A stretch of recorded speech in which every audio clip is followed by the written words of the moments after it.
Olá, tudo bem? O meu pensamento solto de hoje é em relação à música gospel do passado e à música gospel atual, né? Eu costumo dizer que os louvores antigos, né, os mais antigos mesmo, inclusive lá dos anos 60, 70, 80, 90, eles eram muito inspiradores, né? Muito inspiradores, com letras inspiradoras. Eu não falo da melodia, mas eu falo das letras, né? Evangelísticas, que eram mais profundas, que tinham uma ligação direta com Deus. Através desses louvores é que muitos cristãos que ainda hoje têm fé que, que Deus é o soberano de todas as coisas nesse mundo, né? Como na minha vida também, na vida de muita gente, não só dentro da igreja, mas fora da igreja também, né? E eu costumo dizer também que, que os louvores antigos, eles são até hoje inesquecíveis nas nossas vidas, né? Seja na vida pessoal de qualquer pessoa, seja na vida assim de busca, de muita oração, né?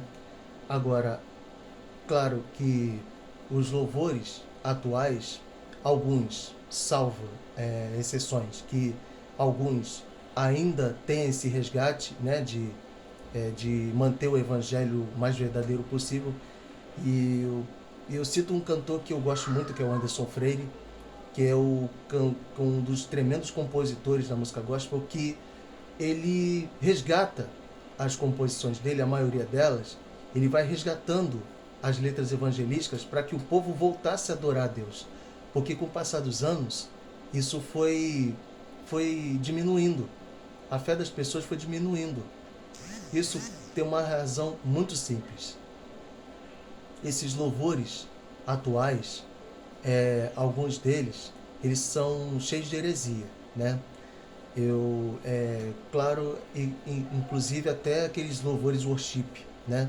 Que eu, assim, alguns eu gosto, outros nem tanto. E eu sou tão seletivo em relação às músicas ditas gospel, né? Evangélicas, que, que são. Eu prefiro ser seletivo nessa questão. Por quê?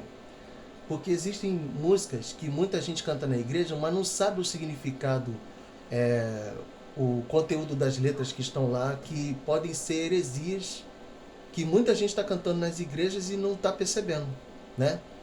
E claro que existia também alguns louvores antigos que algumas têm heresia, mas é muito raro isso acontecer. E eu digo que nos louvores hoje em dia tem muito isso, essas heresias cantadas dentro das igrejas que muita gente não percebe. E é por esse e outros motivos que muita gente se afasta das igrejas, né? E realmente a apostasia está acontecendo nos últimos tempos. Infelizmente é muito notório que a Bíblia está dizendo exatamente isso, porque tudo que está na Bíblia está se cumprindo realmente. E também existem pessoas que estavam dentro da igreja não foram para buscar Jesus. Nunca foi por Jesus, e sim por interesses próprios, por motivos errados. Até buscar por motivos financeiros, como o caso da teologia da prosperidade, que é uma aberração que foi importada dos Estados Unidos para vir para o Brasil.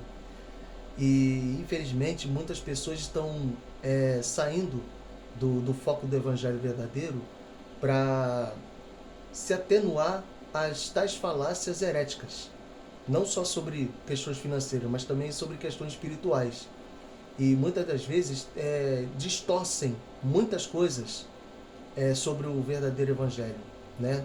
Não esse evangelho fajuto que tem hoje em dia, que muitas pessoas ficam acreditando em qualquer bobagem, desses falsos profetas que ficam falando coisas horrendas, né? Vamos dizer assim, para desmitificar, se é o que eles fazem isso, desmitificar certos relatos que a Bíblia diz, né? Fatos históricos verdadeiros que a Bíblia tem nas Escrituras, né? Para inventar tais coisas, conjecturar tais coisas, né? Claro que nada contra a conjecturação, desde que seja o foco da história contada na Bíblia, com respaldo bíblico. Isso eu sou a favor. Agora, se tiver uma conjectura desfavorável que a Bíblia está dizendo em prol do achismo humano ou da filosofia humana, eu não acho certo. Eu discordo totalmente dessa questão. Eu não acho isso correto, tá? Eu acredito que muitas pessoas que estão afastadas da igreja hoje, elas necessitam muito de oração. Muita oração. Muita oração para que elas possam realmente um dia voltar para Jesus, né? E reconhecerem que eram pecadores, reconhecendo que Jesus Cristo é o Senhor. Por isso que toda língua confessará e todo joelho se dobrará e reconhecerá que Jesus Cristo é o Senhor de todo ser humano, de toda a sociedade. E não existe outro Deus a não ser o nosso Deus. Amém? E exatamente isso sobre esse vídeo, que eu venho falar, contextualizando o que acontece, né? Em relação aos louvores, né? Irmãos, eu quero dizer até para os músicos de ministérios de louvor, ou banda, ou desejam montar uma banda com letras evangelísticas, eu quero dizer um conselho para vocês, isso de experiência própria. Quando vocês comporem uma música, criando uma letra, uma música, procura buscar a Deus primeiro, a direção que Deus vai dar para vocês. Busca o Espírito Santo primeiro, para ver o que o Espírito Santo quer dizer na mensagem da letra que vocês estão compondo. Ou então, quando vocês formarem um repertório, busca a Deus primeiro para saber que tipo de mensagem vocês vão passar para o povo de Deus, né? E também uma coisa muito importante, músico mesmo de vida no altar, procure se preservar na sua vida no altar e fora da igreja também, tá? Porque o mundo nos observa. E quando o mundo nos observa, não para nos apoiar, e sim para nos atacar, né? Porque muitas das vezes o Ministério de Louvor, ele é muito atacado por esses motivos, né, que eu acabei de citar. E como eu falei, o mundo nos observa para nos atacar. Porém, alguns que são do nosso convívio social, alguns apoiam e respeitam, outros não respeitam, mas mesmo assim apoiam. É uma coisa assim bem complicada de dizer. Mas o que eu quero dizer para vocês é o seguinte: eu sou músico, para quem não sabe, eu sou músico, eu toco violão na igreja onde eu congrego, mas eu tenho consciência de saber o que é certo, o que é errado, e o que é santo, o que é profano, tá?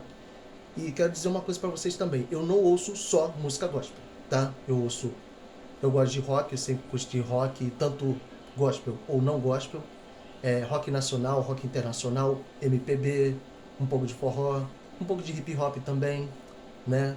Mas eu sei muito bem definir o que é certo, o que é errado, eu sei muito bem filtrar o que é santo e o que é profano. Então é importante separar as coisas, né? Não juntar uma coisa com a outra para não dar confusão depois. Então o que eu quero dizer para você é o seguinte: seja produtivo na obra de Deus através de louvores. Você vive do que você louva a Deus. Conforme a mensagem foi passada para a igreja, você também precisa viver o que você está cantando, né? Isso é muito sério. Viva no que você está cantando. E viva naquilo que Deus tem para você, através de louvores. Amém? É esse conselho que eu quero dar para vocês. Então, meu muito obrigado. Espero ter curtido esse vídeo e Deus abençoe vocês. Graça e paz.